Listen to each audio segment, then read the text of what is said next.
হরে কৃষ্ণ। প্রিয় কৃষ্ণ ভক্তবৃন্দ, আশা করি ঈশ্বরের কৃপায় আপনারা সকলেই ভালো আছেন। আজও আমি আপনাদের মাঝে উপস্থিত হয়েছি আরও নতুন একটি শিক্ষণীয় কাহিনী আপনাদের শ্রবণ করানোর উদ্দেশ্যে। তো আসুন শ্রবণ করা যাক। রাধে রাধে।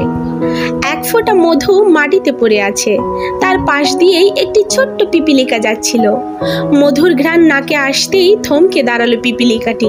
ভাবলো একটু মধু খেয়েই নেই, তারপর না হয় সামনে যাব। এক চুমুক খেলো, বাহ খুব মজা তো, আর একটু খেয়ে নেই। আরেক চুমুক খেলো, তারপর সামনে চলতে লাগলো। হাঁটতে হাঁটতে ঠোঁটে লেগে থাকা মধু চেটে চেটে খাচ্ছিল। ভাবলো এত মজার মধু আর একটু খেয়ে নিলেই বা কি হয়। তারপর সে আবার পিছনে ফিরল। পূর্বে মধুর এক পাশ থেকে খেয়েছিল, এবার চিন্তা করলো ভিতরে মনে হয় আরো মজা। এবার আস্তে আস্তে বেয়ে বেয়ে মধুর ফোঁটার উপরে উঠে গেল। বসে বসে আরামসে মধু খাচ্ছে সে। খেতে খেতে এক পর্যায়ে পেট ফুলে গেল। ওইদিকে আস্তে আস্তে পা দুটো মধুর ভিতরে ঢুকে যাচ্ছে। তখনই হঠাৎ করেই টনক নড়ল তার, কিন্তু ততক্ষণে অনেক দেরি হয়ে গেছে। মধু থেকে নিজেকে ছাড়িয়ে নেওয়ার জন্য আপ্রাণ চেষ্টা করছে সে, কিন্তু না, মধুতে তার সমস্ত শরীর মাখামাখি অবস্থা। অনেক চেষ্টা করেও নিজেকে আর উদ্ধার করতে সক্ষম হলো না সে। নাকে মুখে মধু ঢুকে দম বন্ধ হয়ে যেতে লাগলো।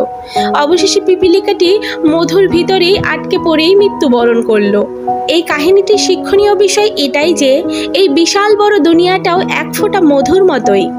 যে এই মধুর পাশে বসে সৎ ও অল্পতে তুষ্ট থাকবে সেই বেঁচে গেল।